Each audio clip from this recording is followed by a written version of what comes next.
नमस्कार सगळ्यांना.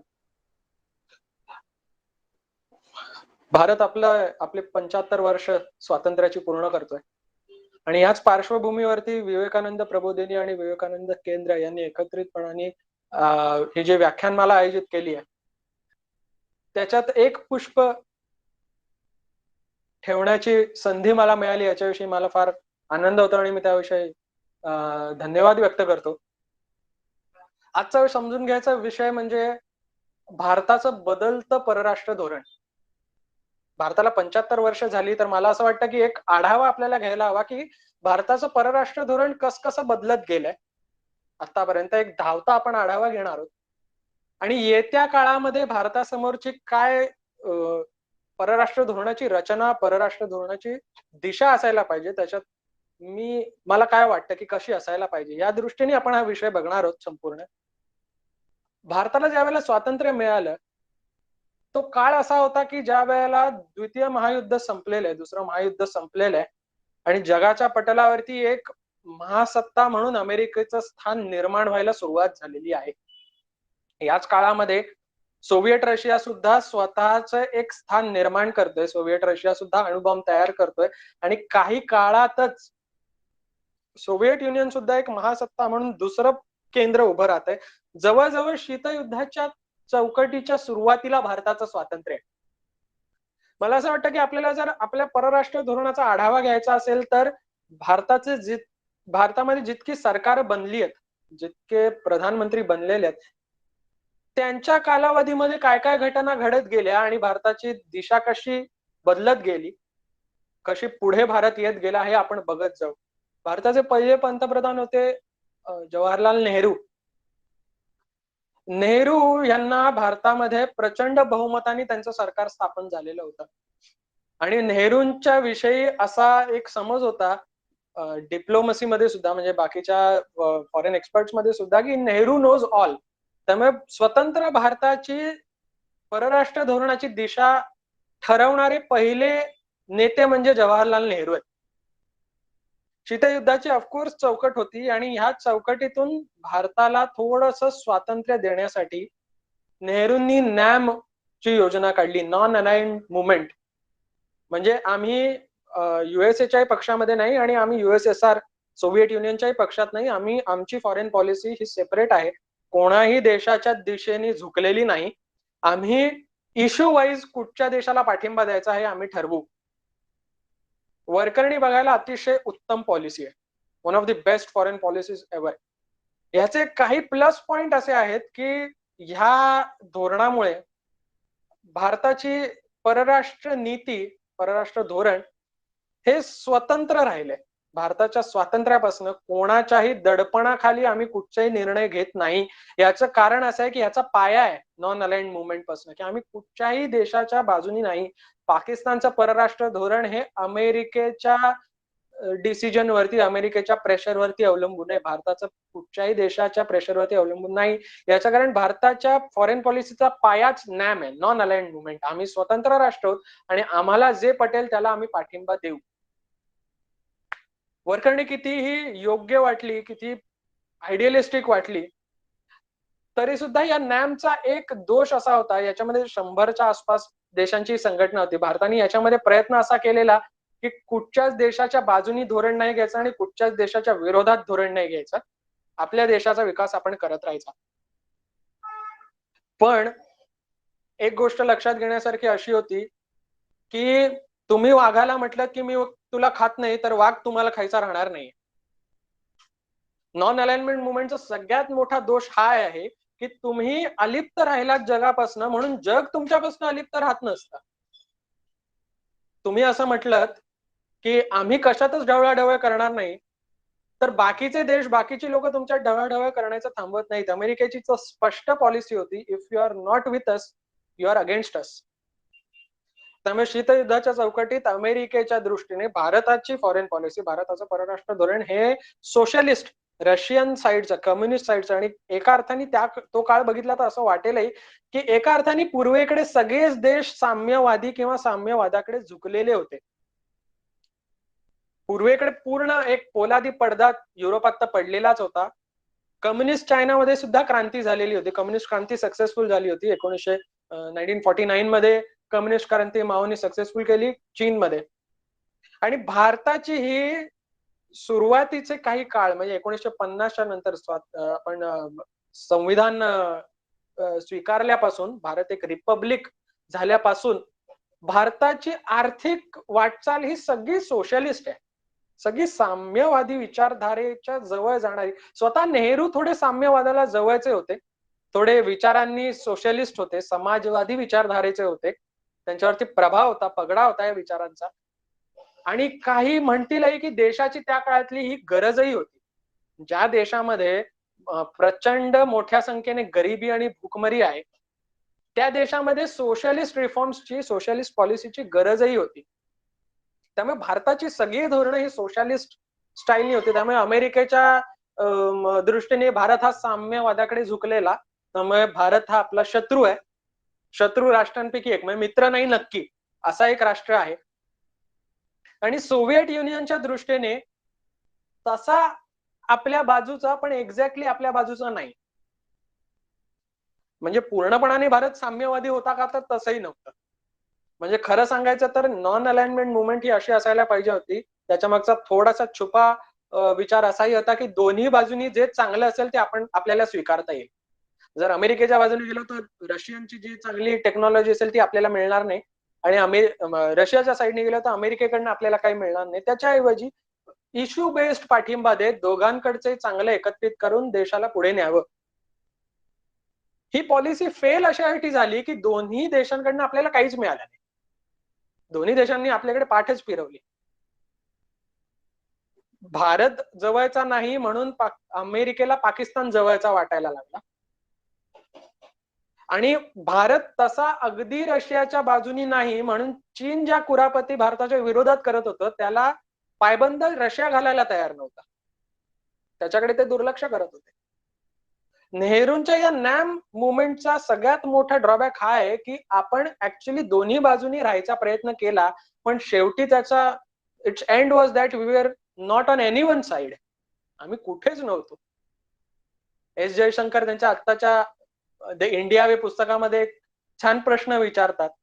ते प्रश्न असा विचारतात, what is the cost of not doing things. म्हणजे ते मला म्हणतात, ते त्या पुस्तकात म्हणतात की बालाकोटच्या ज्या वेळेला आपण हल्ला केला, ज्यावेळेला आपण पाकिस्तानच्या दहशतवादी कारवाया होणार आहे ते बघून हेरून तिथल्या दहशतवाद्यांना ठार करण्यासाठी बॉम्ब टाकला, त्यावेळेला शेवटच्या रुपयापर्यंत, up to the last rupee and up to the last hour, last minute calculation केलं गेलं की कुठची विमानं जाणार आहेत, कशी जाणार आहेत, कुठून जातील, किती वाजता निघतील, बॉम्ब कुठचा लावायचा, त्याची किंमत किती, तो कुठून आणायचा, कुठे लावायचा, कुठून सोडायचा, कुठे पडेल, त्याच्यावरती पाकिस्तान काय करेल, त्याच्यावरती अमेरिकेची काय प्रतिक्रिया उमटेल, त्याच्यावरती बाकीचे देश काय म्हणतील, चीन काय म्हणेल, काश्मीरवरती याचे कसे परिणाम होतील. everything was taken into account, everything was calculated for what will be the cost of dropping this bomb on this terrorist outpost. हे कॅल्क्युलेट करण्यात आलेलं होतं आणि मग बॉम्ब टाकला गेला.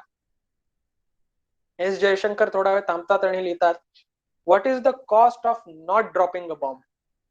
बॉम्ब न टाकण्याची एक किंमत आहे, ती तुम्ही मोजायला तयार आहात का? आणि ती किंमत 26/11चे हल्ले आहेत. या दहशतवाद्यांवरती तुम्ही जर कारवाई नाही केली तर हे तुमच्यावरती कारवाई करणारच आहेत. नॅम नॉन अलाइन्ड मुवमेंट,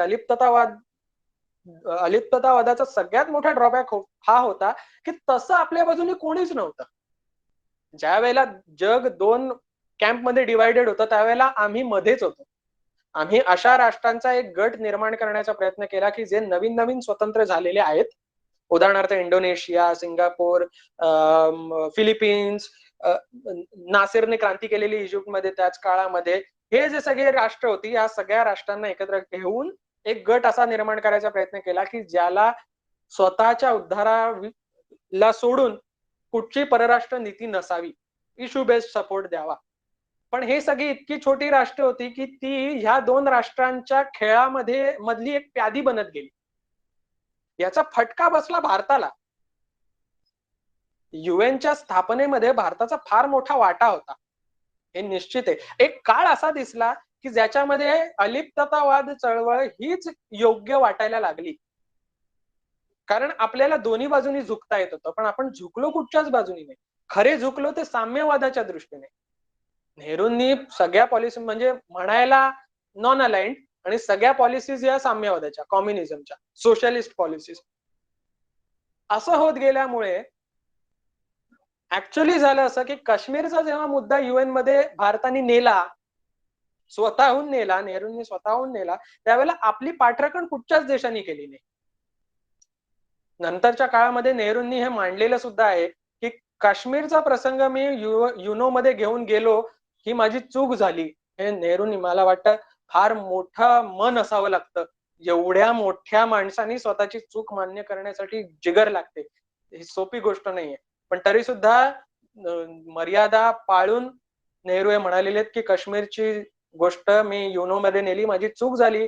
कारण म्हणाले, मला असं वाटलं नव्हतं की युनो ही आंतरराष्ट्रीय राजकारणाचा अड्डा बनेल, असं मला वाटलं नव्हतं. निश्चितच UN आजही तेच आहे, आजही तेच आहे. आजही UN ही आंतरराष्ट्रीय राजकारणाचा अड्डा बनलेला आहे. It has started becoming more and more irrelevant. कारण चायना काम करू देणार नाही, अमेरिका काम करून देणार नाही, मध्येच रशिया विटो पॉवर वापरेल, मध्येच फ्रान्स विटो पॉवर वापरेल. हे जे 5 राष्ट्र आहेत ज्यांना विटो पॉवर्स आहेत, हे काहीच काम होऊ देत नाहीत. भारतासारखी 1.3 बिलियन लोकसंख्येचा देश याच्यापासून अलिप्तच राहतोय. WHO या काळामध्ये काय काम, काय दिवे लावलेत, हे सगळेच आपण बघतोय. These organisations have started becoming more and more irrelevant even today. त्या काळात तर हा ह्या पूर्ण अड्डा बनलेला होता राजकारणाचा, आंतरराष्ट्रीय राजकारणाचा अड्डा बनलेला होता. नेहरूंच्या फॉरेन पॉलिसीचा सगळ्यात मोठा म्हणजे कडेलोट ज्याला म्हणता येईल, नेहरूंची प्रतिमा अशी बनत गेलेली ना की Nehru knows all. Nehru is a statesman. म्हणजे तिथले आपल्या परराष्ट्र खात्यातले सुद्धा सचिव सांगत असत की एका मर्यादेपर्यंत आम्ही सरांना सांगत असू, नेहरूंना सांगत असू, त्याच्यानंतर नेहरू म्हणतील तसं, बिकॉज नेहरू नोज ऑल. त्यांना बरोबर सगळं माहिती आहे.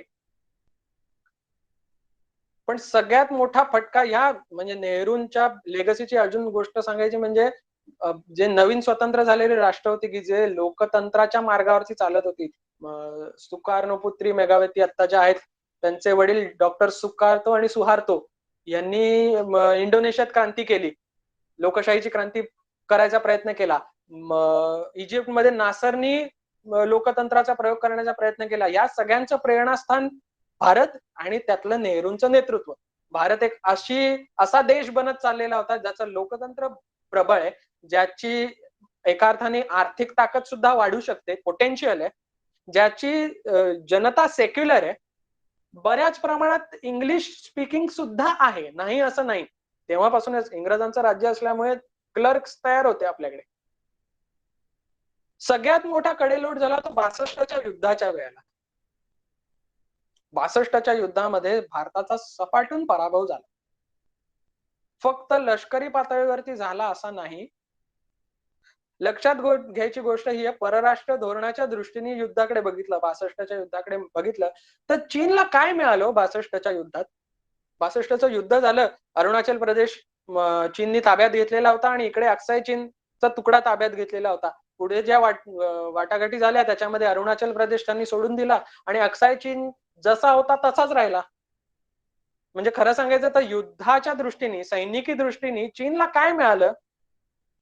चीनला मिळाले नेहरू. चीनला मिळालं भारताचं जगातलं बनत चाललेलं एक नेतृत्वाचं स्थान.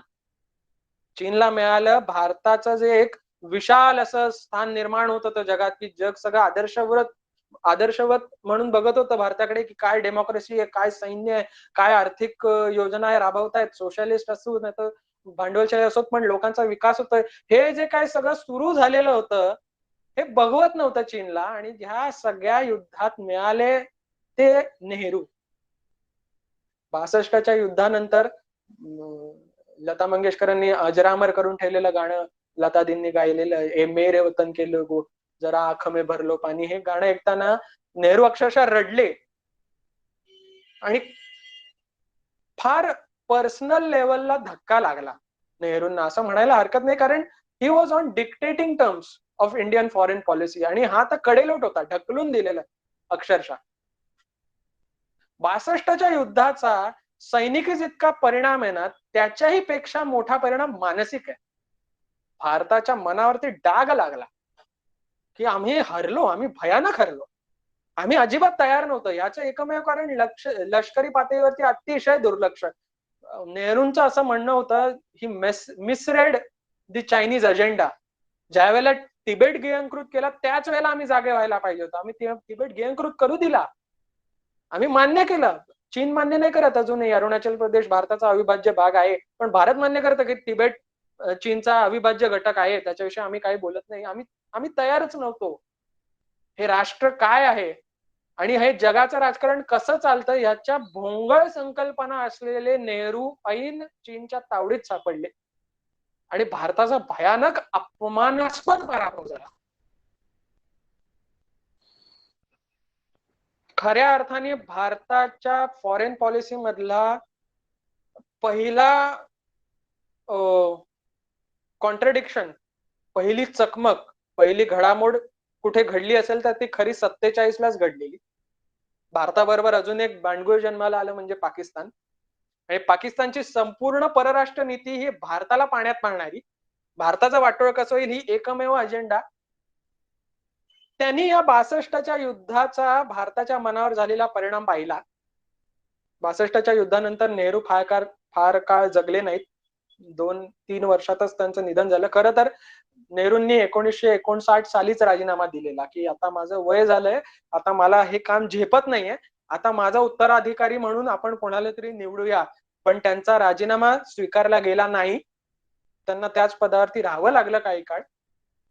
आणि ह्या 62च्या युद्धाचं प्रेशर ते नाही पेलू शकले.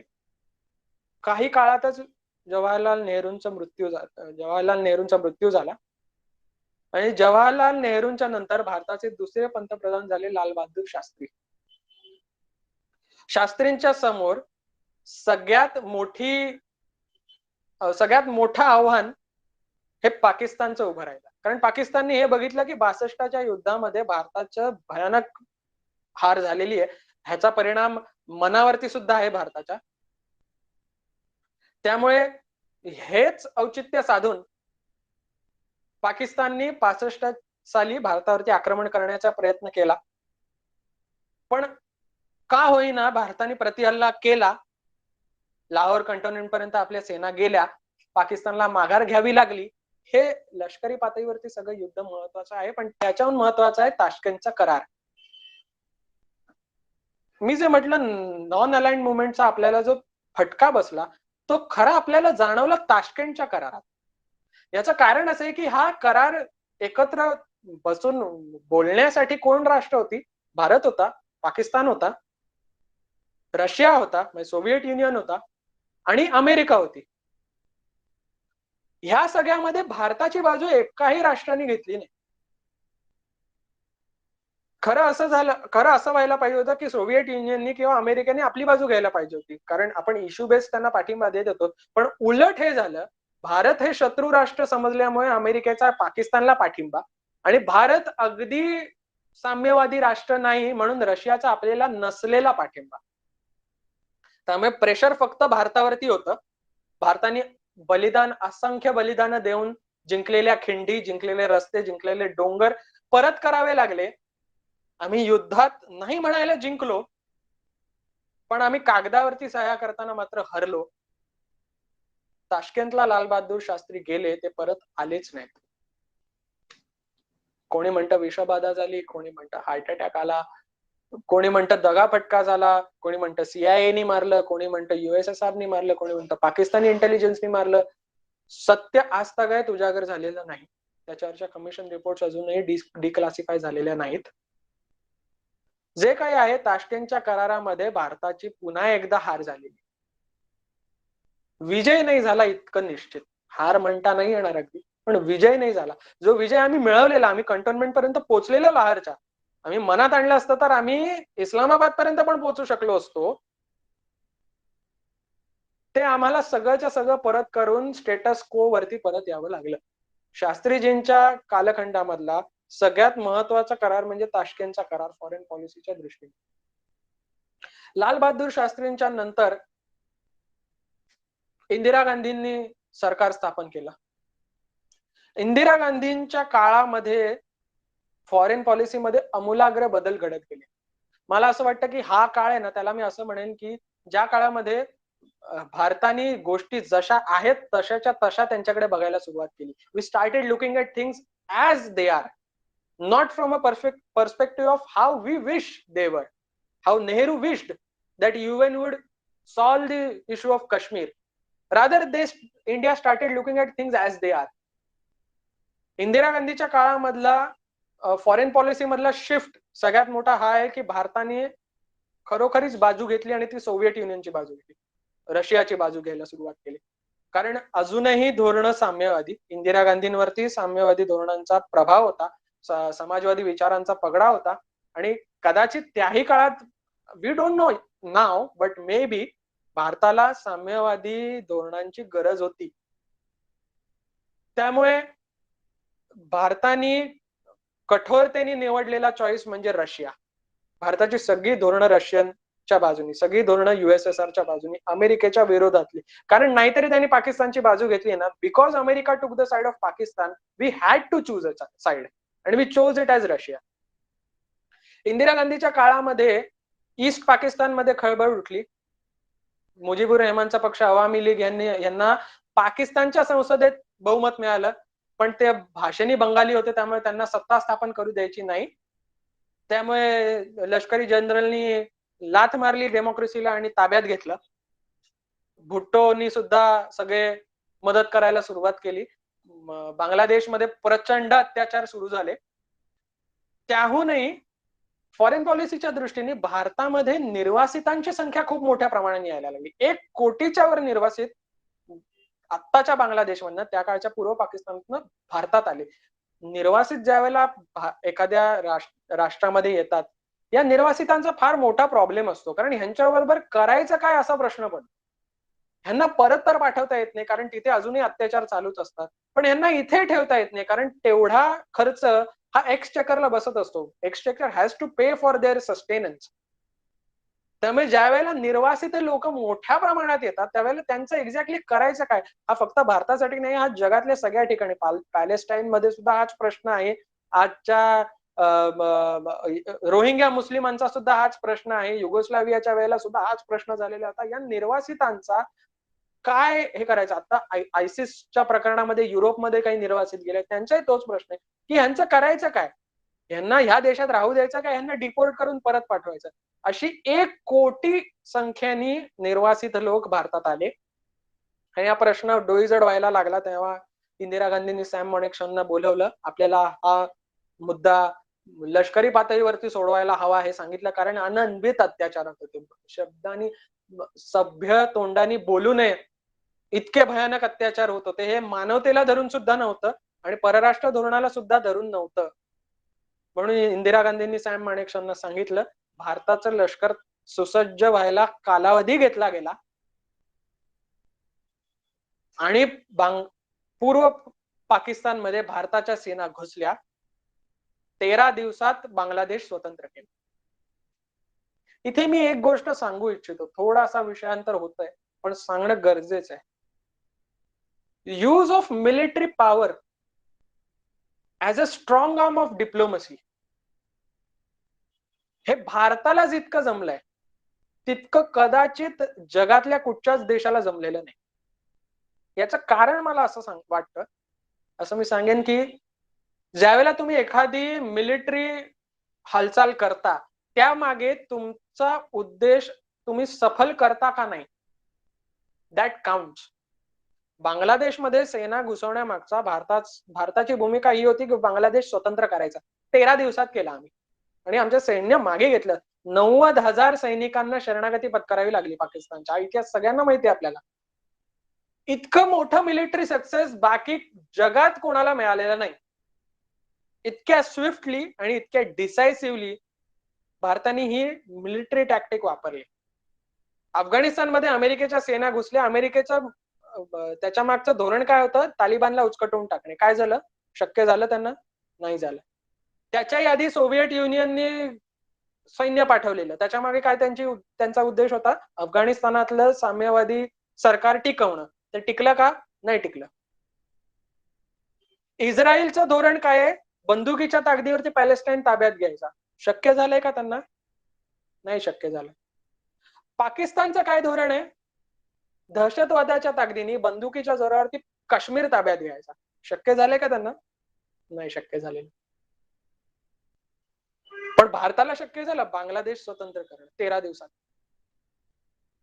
ज्यावेळेला बालाकोटचा हल्ला केला गेला त्यावेळेला ब्रीफिंग हे मिनिस्ट्री ऑफ एक्सटर्नल अफेअर्सनी केलेलं. खरं तर एखाद्या एअरफोर्स मार्शलनी हे करायला पाहिजे होतं ना. एक मिलिटरी हालचाल भारताने केली तर त्याची प्रेस कॉन्फरन्स कोणी त्या पायलटनी करायला पाहिजे होती कदाचित, की मी असं असं केलेलं आहे, किंवा त्याच्या सुपिरियर्सनी करायला पाहिजे होती according to the hierarchy that was set in. पण मिनिस्ट्री ऑफ एक्सटर्नल अफेअर्सनी, फॉरेन मिनिस्ट्रीनी, आपल्या परराष्ट्र मंत्रालयाने आपल्या प्रेस कॉन्फरन्स गेली. याचं कारण असं आहे की एका अर्थाने आपण हे डिक्लेअर केलं की ही आमची पॉलिसी आहे, this is our state policy.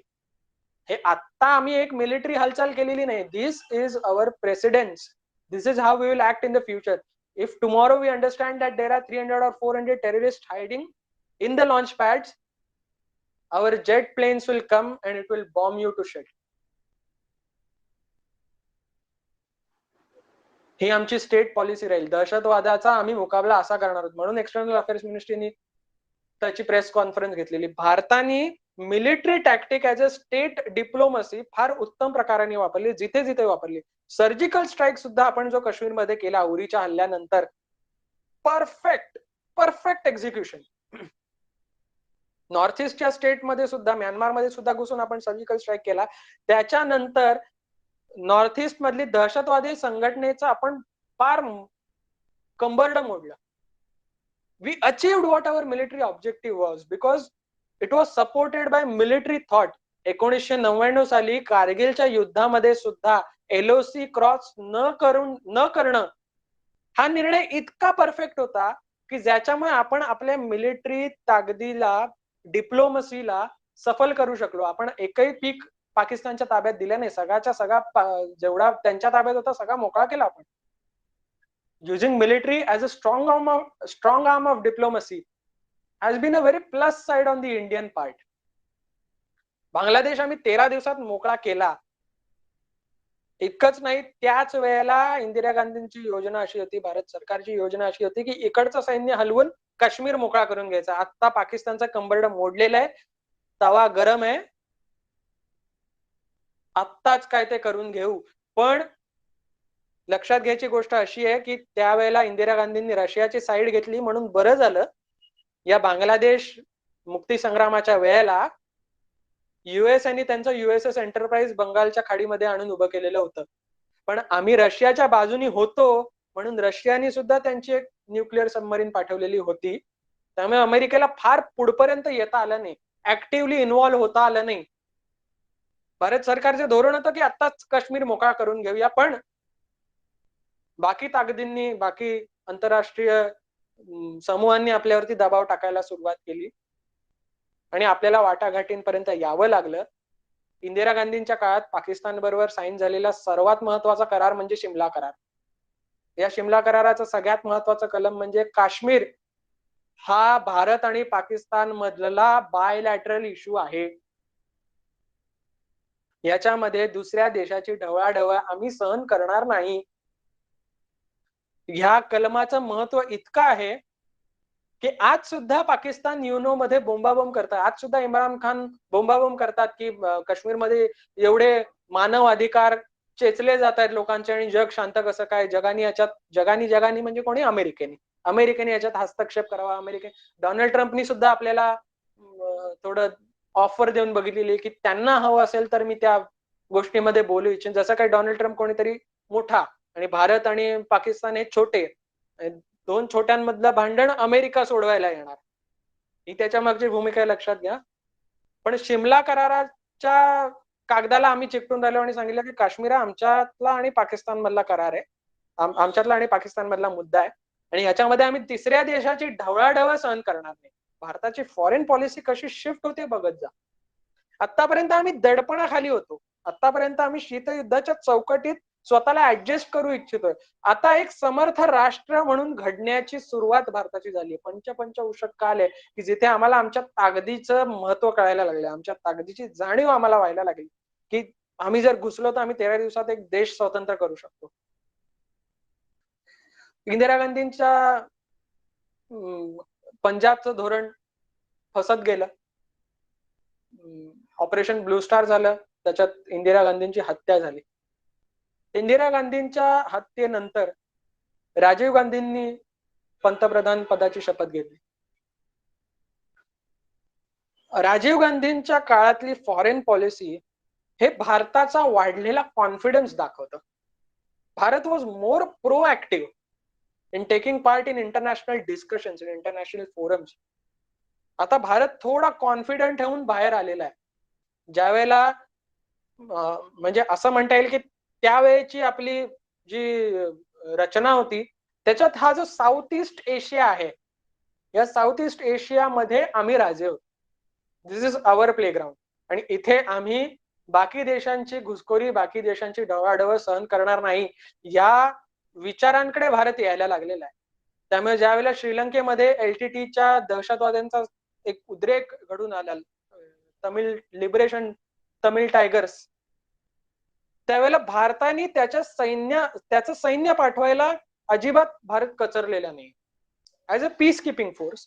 पण अर्थातच त्याच्यामध्ये श्रीलंकेचं सरकार टिकावं हे धोरण होतं, कारण श्रीलंका हे इंडियन ओशन रिजन मधलं आपलं एक फार महत्वाचा देश आहे. तिकडनं ट्रेड रूट जातात. आता आपल्याला त्याचं महत्व सगळ्यात जास्त कळतंय. साऊथ चायना सी चा प्रश्न जसजसा पेटत जाईल तसतसं आपल्याला इंडियन ओशन रिजनचं महत्व जास्तीत जास्त कळत जाईल. आणि एक अलिखित जगाच्या राजकारणातली गोष्ट अशी आहे ना की हा जो इंडियन ओशन रिजन आहे हा भारताचं प्रांगण आहे. याच्यात फक्त भारताचं चालतं, भारत याच्यामध्ये सगळं काही करतो. त्याच्यातला एक महत्वाचा देश श्रीलंका. पण एलटीटी विषयीचा भारताचं धोरण फसत गेलं. खरं सांगायचं तर राजीव गांधींचं प्रत्येक धोरणच फसत गेलेलं दिसतं. डोमेस्टिक ह्याच्यातलं असू दे, कारण त्याच काळामध्ये राम मंदिरचा मुद्दा पेटायला लागलेला, हळूहळू सुरुवात झालेली, गरगर सुरू झालेली होती. त्याच वेळेला शहाबानो प्रकरण घडत होतं. त्याच वेळेला अफगाणिस्तानामध्ये सोव्हिएट युनियनचं सैन्य माघारी जात होतं. आणि त्याच वेळेला अफगाणिस्तानमध्ये तालिबानी घोषणा करत होते की उठो उठो सुबह हुई, रूस ने बाजी हारी है, कश्मीर पे सीना तारी है. उठो उठो सुबह हुई, रूस ने बाजी हारी है, भारत पे सीना तारी है, अब कश्मीर की बारी है. काबूलमध्ये कालांतराने तालिबानचा कब्जा झाल्याच्या 24 तासाच्या आत भारताच्या काश्मीरमध्ये दहशतवादाचा प्रचंड मोठा विस्फोट घडला. मला कळत नाही अफगाणिस्तानाच्या प्रश्नाकडे आम्ही सजगतेने का पाहिलं नाही. याच कालावधीमध्ये to nip the problem in its bud, we were not proactive in Afghanistan. आम्ही हे आधीच धोका ओळखायला पाहिजे होता की अफगाणिस्तानात या कारवाया चाललेल्या आहेत, याचा धोका आपल्याला असू शकतो. त्या दृष्टीने आम्ही सजग नव्हतो. काश्मीरी पंडितांचं त्याच काळात भारतामध्ये पलायन आहे. हे मी याच्यासाठी सांगतो की एक पर्स्पेक्टिव्ह मिळावा की परराष्ट्र धोरण डोमेस्टिक गोष्टींना कसं अफेक्ट करतं. राजीव गांधींचं एलटीटी विषयीचं धोरण फसत गेलं याचं कारण तमिळ लोकांचे जे कल्चरल बॉन्ड आहेत भारतातल्या तमिळ लोकांचे आणि त्या एलटीटीशी हे फार जवळचे संस्कृती आहेत. आणि एलटीटीचा प्रॉब्लेम हा फक्त सैनिकी पातळीवरती संपणारा नाही. इन्सर्जन्सी ज्याला म्हणतात, it cannot be ended at once with military action. जशी आजही काश्मीरमध्ये आपल्याला एक फुटीरतावादी चळवळ दिसते, इन्सर्जन्सी दिसते. इन्सर्जन्सीचं व्यवच्छेदक लक्षण म्हणजे तुम्ही एकाला माराल तर 2 किंवा 3 तयार होतात. त्याचा भाऊ, त्याचा भाचा, त्याचा मामा, त्याचा काका हा जाऊन शस्त्र उचलतो. दिस इज कॉल्ड एज इन्सर्जन्सी. त्याचा बदला घेण्यासाठी ते तिघं येतात परत. एलटीटी ही इन्सर्जन्सी असल्यामुळे तिला असं युद्ध पातळी करून एकाच घटकेला संपवणं फार कठीण होतं. त्याच काळात बोफोर्स प्रकरण बाहेर आलं, राजीव गांधींना राजीनामा द्यायला लागला, पुन्हा ते निवडणुकीला उभे राहिले, निवडून येतील की काय अशा बातम्या यायला लागल्या. प्रभाकरनला वाटलं की जर राजीव गांधी पुन्हा निवडून आले तर त्यांचं परराष्ट्र धोरण हे श्रीलंकेमध्ये अधिक सैन्य पाठवण्याचं असेल. त्यांनी मानवी बॉम्ब पाठवून राजीव गांधींना उडवून दिलं.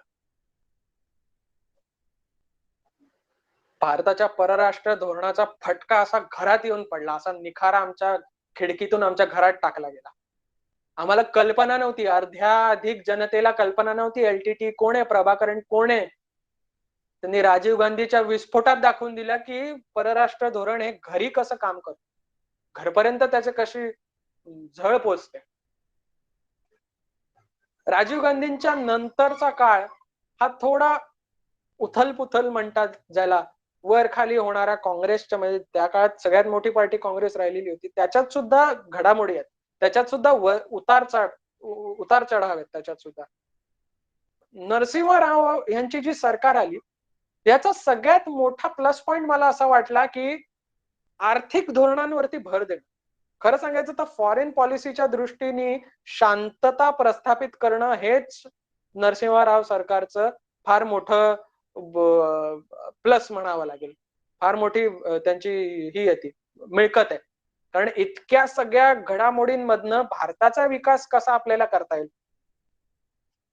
ह्याच काळामध्ये चीन काय करत होता बघा. 89 साली 88 पासूनच चीननी संपूर्ण साम्यवादी धोरणं सोडून दिलेली होती आणि भांडवलशाही धोरणाकडे चीन वळलेला होता. तेव्हापासून आजपर्यंत चीननी डबल डिजिट ग्रोथ रेट ठेवायचा प्रयत्न केलेला आहे. पण भारत अजूनही मी त्याला म्हणतो एका कम्युनिस्ट हँगओव्हर मधनं चाललेला आहे, एक सोशलिस्ट हँगओव्हर आहे. युएसएसआरचा पाडाव झाला तरी आम्ही साम्यवादी राजवटीमध्येच होतो. आमची सगळी धोरणं सोशलिस्टच होती. आमचे परराष्ट्र धोरण सुद्धा, कुठचे देश आमच्या जवळचे होते जे साम्यवादी होते ते, चीन सोडला तर आम्हाला जे जवळचे वाटत होते ते सगळे सोशलिस्ट देश होते. 93 साली भारताची इकॉनॉमी ओपन व्हायला सुरुवात झाली. 92-93च्या सुमारास. एका अर्थाने लोक मनमोहन सिंगांना त्याचं क्रेडिट देतात. मनमोहन सिंग पुढे जाऊन पंतप्रधानही झाले देशाचे. मनमोहन सिंगांना क्रेडिट देतात, ते त्यावेळेला अर्थमंत्री होते. पण खरं तर भारताने एका अर्थाने एका दबावाखाली, एका प्रेशर खाली IMF आणि वर्ल्ड बँकनी सांगितलं आम्ही लोन नाही देणार तुम्हाला, तुम्ही जर अर्थव्यवस्था खुली नाही केली, लायसन्स राज संपवलं नाहीत तर आम्ही तुम्हाला लोन देणार नाही. त्यामुळे एका अर्थाने एका दडपणाखाली भारतानं भांडवलशाही धोरण अवलंबायला सुरुवात केली. तिथपासून भारताचा ग्रोथ रेट दणाणून वाढला.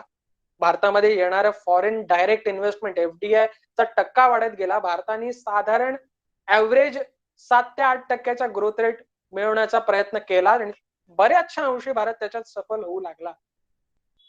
नरसिंहरावांच्या नंतर, नरसिंहरावांच्याच काळात डोमेस्टिक हालचाली म्हणजे राईट विंगचा जोर वाढत जाणं, कन्झर्वेटिव्ह पार्टीजकडे लोक आकर्षित होत जाणं. त्याच काळात राम जन्मभूमीचा प्रश्न ऐरणीवरती आलेला होता. राम मंदिरचा प्रश्न घेऊन भाजप एक मोठा पक्ष म्हणून निर्माण व्हायला लागलेली होती. नरसिंहरावांच्या नंतरचा कालखंड हा भारतीय राजकारणामध्ये किंवा भारतीय परराष्ट्र धोरणामध्ये फार डळमळीत असा राहिलेला आहे. याचं कारण असं आहे की खूप सरकार आली, त्यामुळे एकसंध परराष्ट्र धोरण ठेवणं हे भारताला शक्य झालं नाही.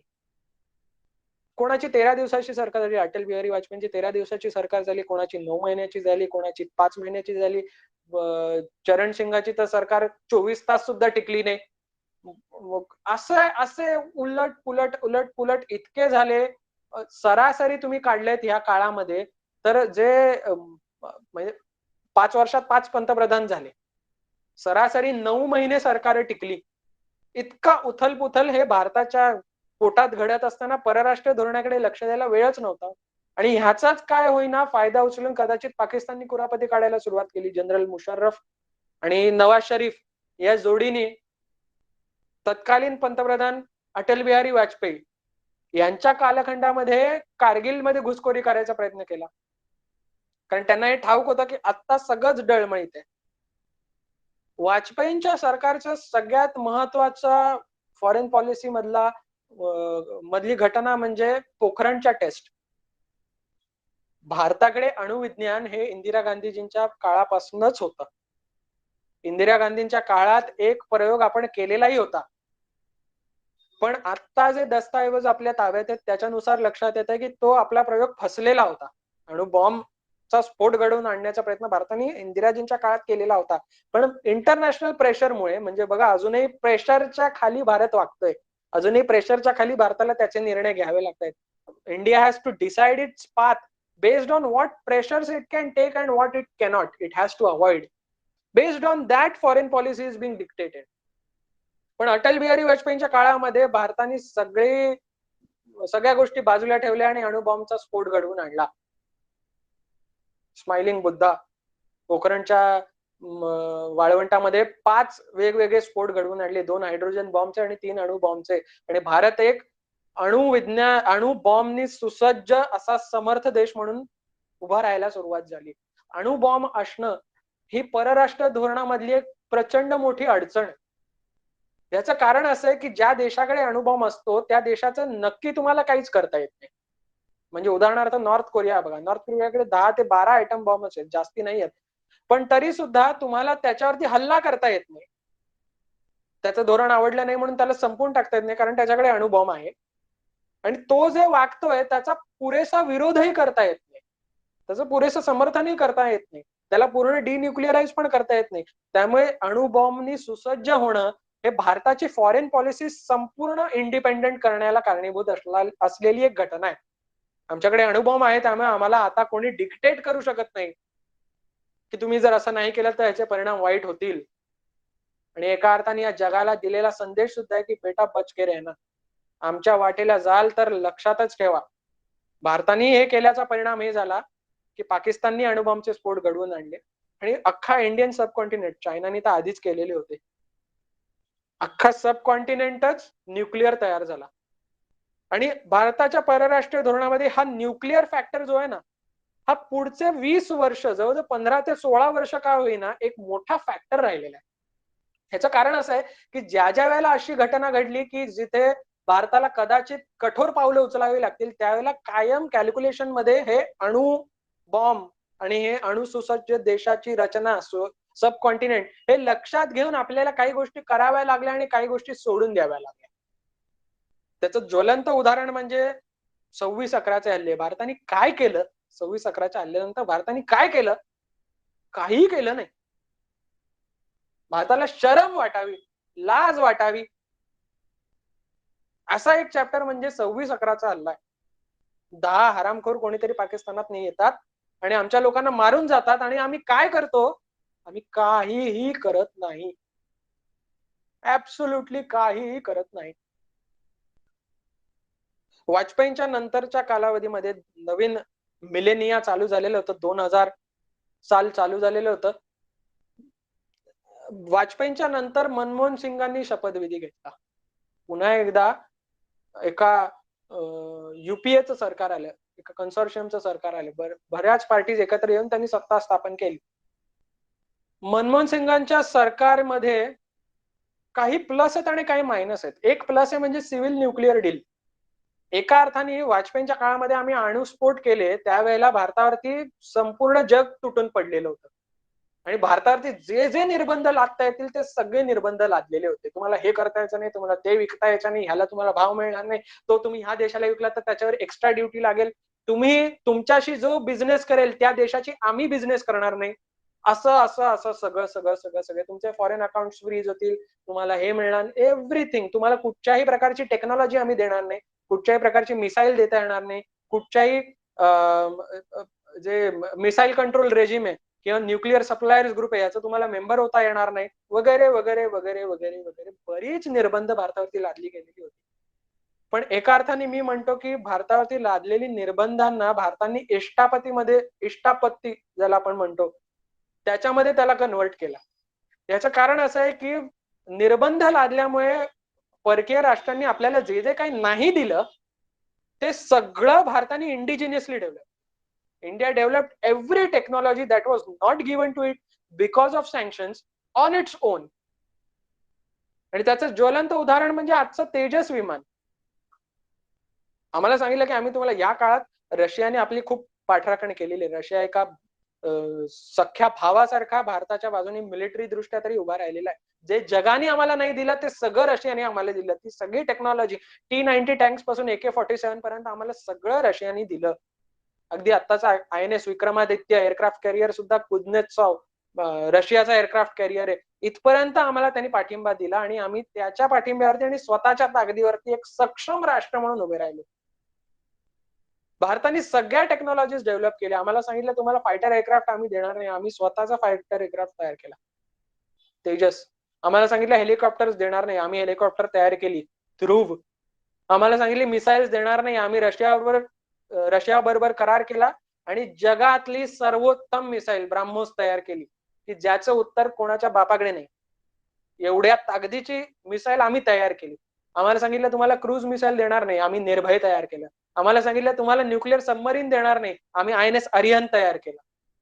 आम्हाला सांगितलं सॅटेलाइटची योजना आम्ही तुम्हाला देणार नाही, आम्ही आर्यभट्टापासून सुरुवात केली. ते आज आम्ही वर्ल्ड रेकॉर्ड असा केला की 104 सॅटेलाइट एकाच वेळेला अंतरिक्षात पोहोचवता येतील. नवे नवे शत्रूचा सॅटेलाइट मारता येईल ही कॅपेबिलिटी तयार केली. आम्हाला सांगितलं अणु मिसाईल, अणुबॉम्बनी सुसज्ज मिसाईल आम्ही तुम्हाला देणार नाही, आम्ही अग्नी निर्माण केला. अग्नी 1 2 3 4 5 6 पुढची शौर्य येतेच आहे. एका अर्थाने आमच्यावरती लादलेले निर्बंध हे आम्ही इष्टापत्ती बनवले. आम्ही स्वतःची इंडस्ट्री इतकी तयार केली, आम्ही स्वतःच इतके प्रगल्भ झालो, आम्ही स्वतःच इतके सक्षम झालो की आज आम्हाला कुठच्याही देशाकडनं खरं तर मिलिटरी टेक्नॉलॉजी इम्पोर्ट करायची गरज नाही. कुठचीच टेक्नॉलॉजी नाही. आमचे प्रोफेशनल्स IT मध्ये इतक्या टोकाला गेले की जगाला त्यांची गरज पडायला लागली. आमचे डॉक्टर्स इतके उत्तम दर्जाचे निघाले की जग त्यांना मागून घेतं की इंडियन डॉक्टर्सना युरोपियन देशांमध्ये खूप मागणी असते, आफ्रिकन देशांमध्ये खूप मागणी असते, रशियन देशांमध्ये, रशियाच्या बाकीच्या छोट्या छोट्या देशांमध्ये खूप मागणी असते. याचं कारण असं आहे की English speaking proficient and very knowledgeable utter professionals ही भारताची ख्याती राहिलेली आहे. आणि भारतीय लोक हे जिथे जातात तिथे दुधात साखर मिसळावी तसे मिसळून त्यांचा गोडवा देत राहतात. ही भारताची सॉफ्ट पॉवर म्हणून उभी राहिली. मला कुठेतरी हे ऐकताना असं वाटतं की आपल्यावरती हे निर्बंध लादले गेले ना, त्याच्या प्रेशर मधनं आम्ही असे निघालो, फिनिक्स पक्षासारखे उभे राहिलो.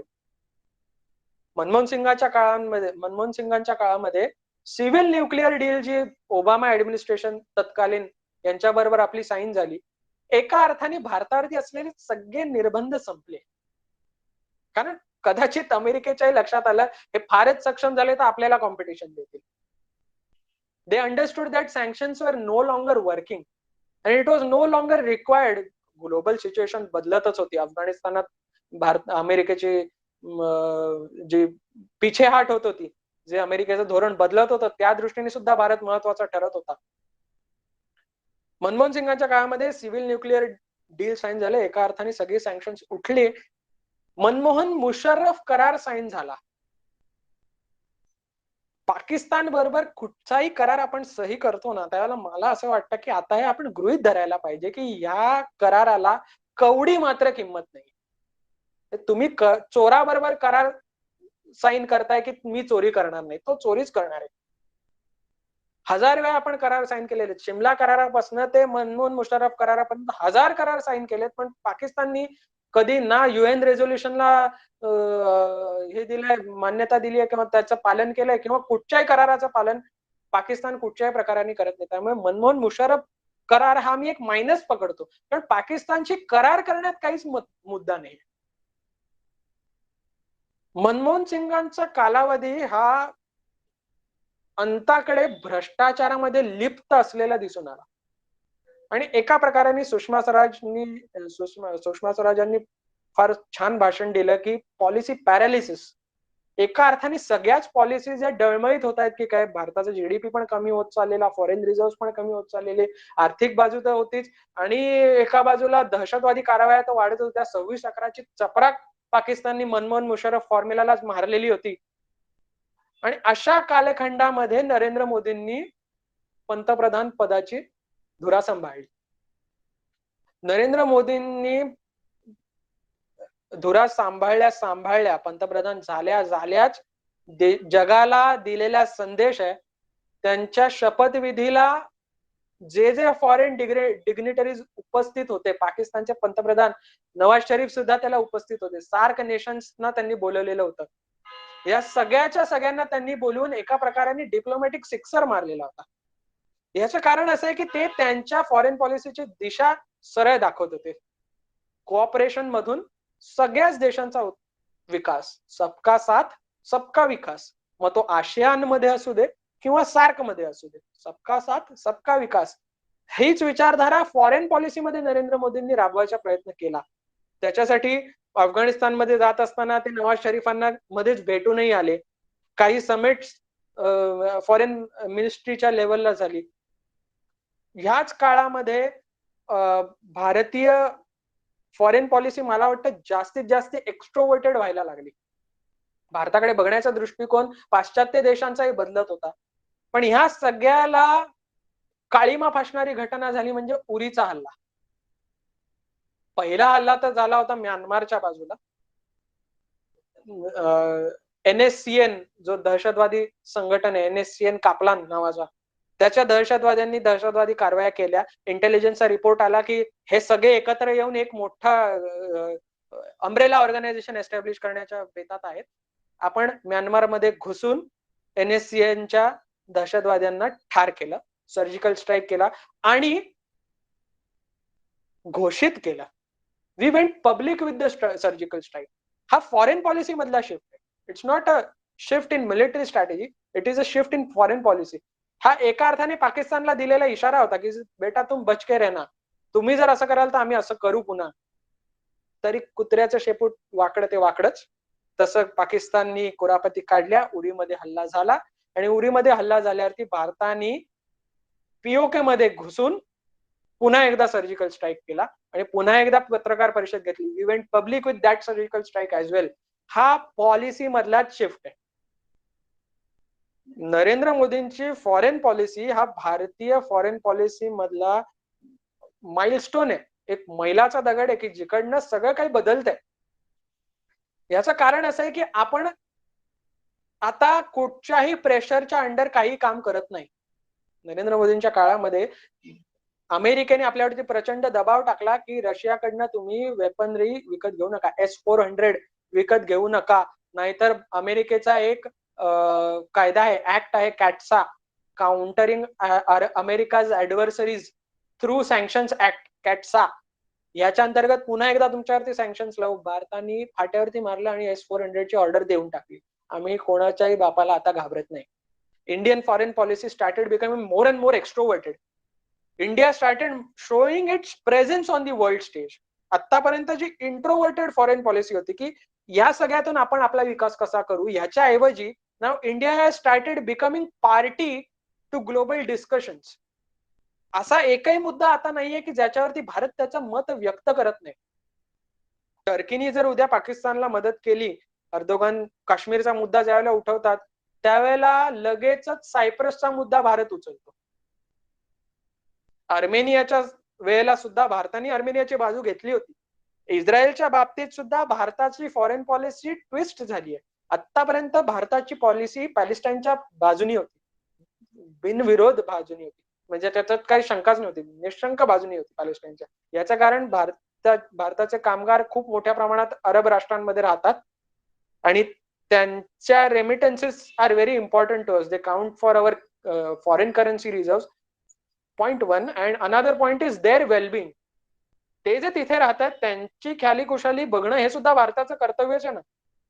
त्या दृष्टीने आम्हाला पॅलेस्टाईनची बाजू घ्यावी लागत होती. पण आता असं दिसून येतंय नरेंद्र मोदी शासनामध्ये की भारत जास्तीत जास्त इस्रायलच्या जवळ जातोय.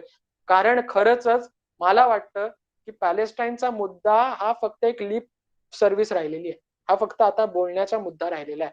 No one is serious about the Palestine issue. Everyone wants to talk about it, no one wants to act. म्हणून भारताने पॅलेस्टाईनच्या बाजूची असलेली आपली भूमिका आता अलिप्त केली आहे की त्याविषयी आम्ही बोलणार नाही. म्हणजे आम्ही मतदान करायचं झालं तर वी विल ऍब्स्टेन हे दाखवून देण्याची भारताची भूमिका ही बदलत चाललेली. सगळ्यात मोठा बदलाव हा बालाकोटच्या एअर स्ट्राईकच्या वेळेला आला की ज्या वेळेला आम्ही दाखवून दिलं की आता अब बस हो गया, आता आम्ही ऐकून घेणार नाही. म्हणजे आता दहशतवादी कारवाई काही घडली, गलवानच्या खोऱ्यामध्ये चायनीज सैनिकांनी प्रयत्न केला घुसायचा, आपल्या कमांडरला मारायचा, भारताचा रिस्पॉन्स काय होता? त्यांची मुंडकी मुरगळून मारून टाकायचा. हा जो रिसर्जंट इंडिया आहे, this is the real foreign policy that is developing in real time. आता आम्ही चीनला बिचकून नाही आहोत, आता आम्ही पाकिस्तानच्या न्यूक्लिअर आर्सेनलला बिचकून नाही आहोत. ज्यावेळेला बालाकोटचा हल्ला केला त्यावेळेला पाकिस्ताननी बोंबाबोंब केलेली नेहमीसारखी, की आम्ही अणुबॉम्ब टाकू, आम्ही अणुबॉम्ब टाकू. त्यावेळेला याच मुशर्रफनी पाकिस्तानच्या लोकांना एक सल्ला दिलाय की तुम्ही एक न्यूक्लिअर बॉम्ब टाकाल, भारत 30 न्यूक्लिअर बॉम्ब टाकेल आणि बेचिरा करून टाकेल पाकिस्तानला. आतापर्यंत न्यूक्लिअर बॉम्बची भीती भारताला दाखवली जात होती, आता भारताची भीती पाकिस्तानला वाटायला लागली आहे. आतापर्यंत बाकीचा काश्मीर पाकिस्तान कसा गिळंकृत करेल ह्याच्यासाठी पाकिस्तान प्रयत्न करत होता. आता असलेला पीओके कसा वाचवता येईल भारताच्या आक्रमणापासून हा विचार व्हायला लागला. This is a shift in our policy, this is a shift in our position. Narendra मोदींच्या काळामध्ये अजून एक गोष्ट आपल्याला बघायला मिळते जगाच्या पटलावरती म्हणजे, आणि त्यानुसार भारताला रिॲक्ट करावं लागेल, आणि ते म्हणजे जागतिक संघटना ज्या आहेत these are becoming more and more irrelevant. मग ती UN असो, मग ती WHO असू दे, नाही तर WTO असू दे, या सगळ्या संघटना इररेलेव्हंट होत आहेत. याचं कारण असं आहे की WHO या काळात काय केलं आपण सगळ्यांनी बघितलं. डॉक्टर टेड्रोस गॅब्रिसियस यांना चायनाचा पाठिंबा आहे यात काही कोणालाच शंका नाही आहे. ऍब्सोल्युटली कोणालाही शंका नाही की हे सगळं काय चाललेलं आहे. म्हणजे सायनोवॅकला मान्यता मिळते पण भारताच्या कोवॅक्सिनला किंवा कोविशिल्डला मान्यता मिळत नाही. हे काय चाललंय हे सगळ्यांना कळतं. WHO किती बायस्ड या वुहान व्हायरसच्या वेळेला काम केलेलं आहे हे आपण सगळे बघतोय. UN is just a theatrical organisation नाव. तिथे यायचं, भाषण करायचं आणि जायचं, एवढंच युएनचं महत्व राहिलेलं आहे. अफगाणिस्तानच्या प्रश्नामध्ये युएननी काय केलं?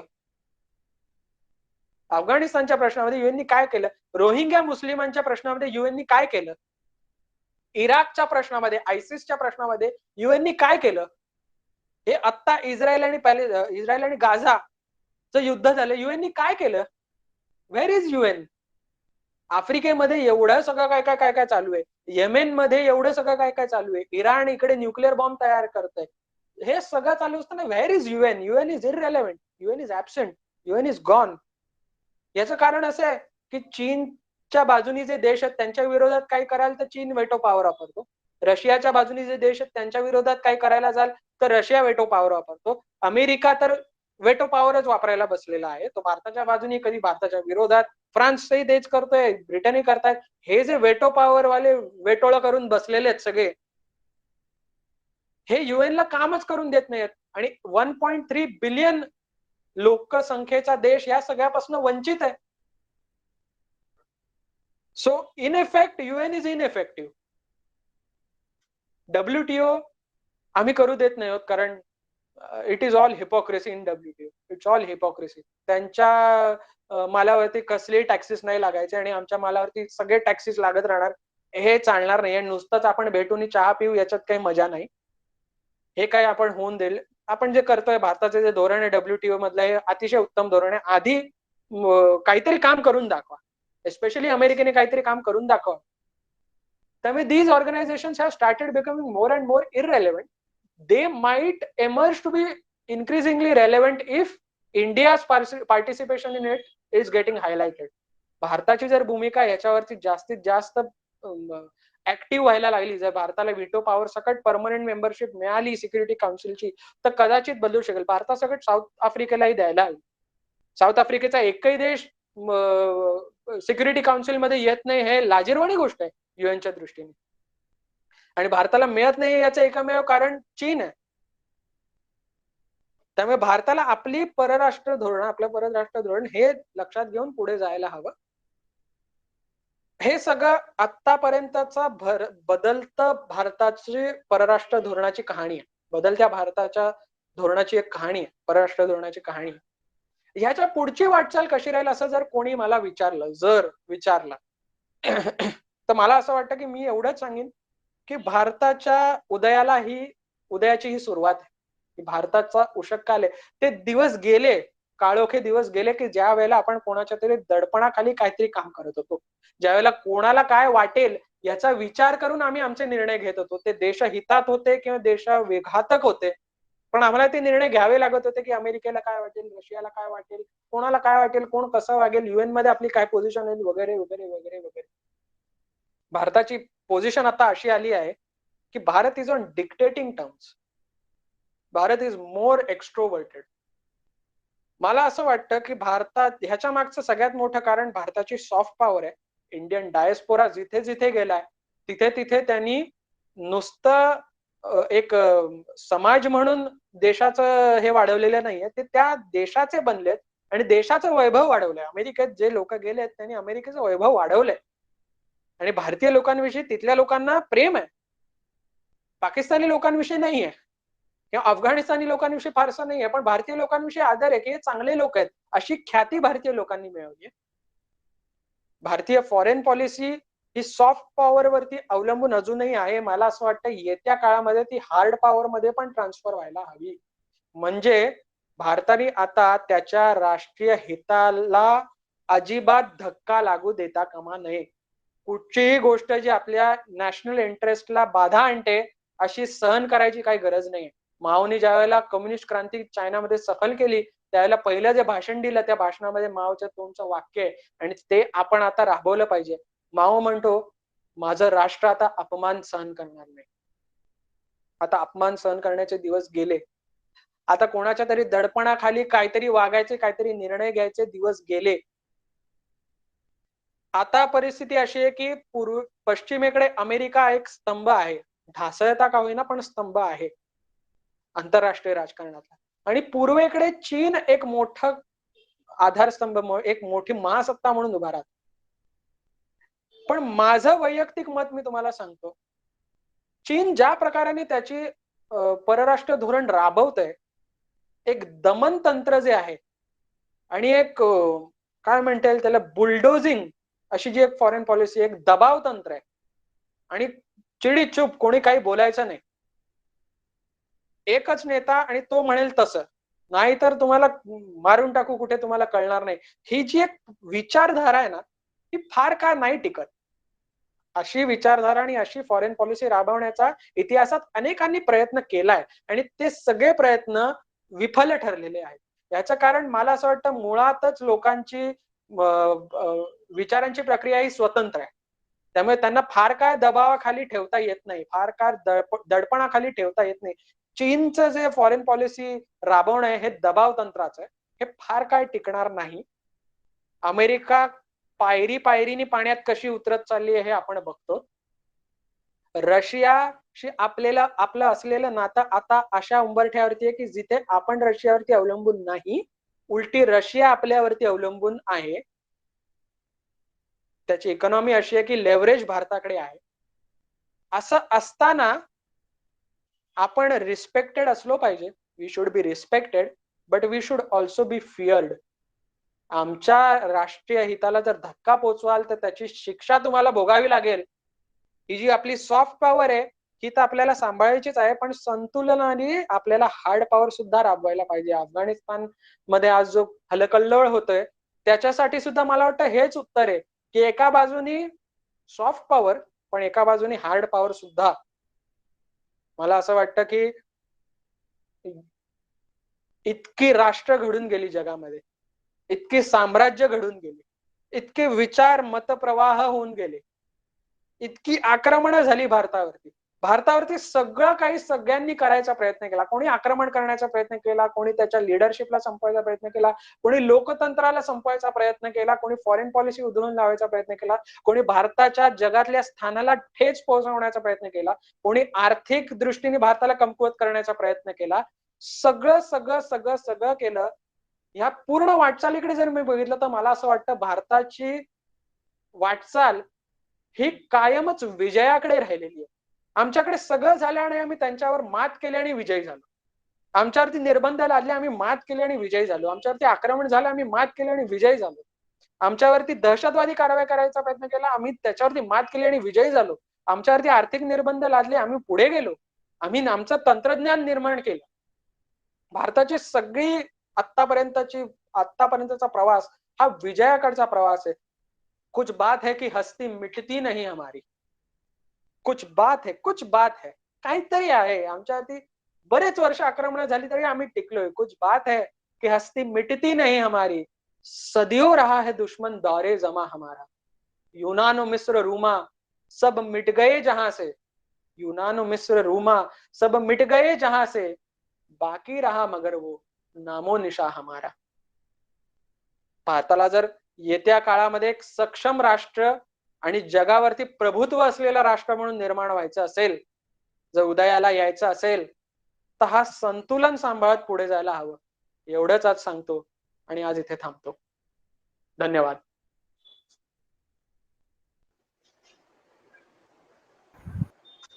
खूप खूप धन्यवाद सर.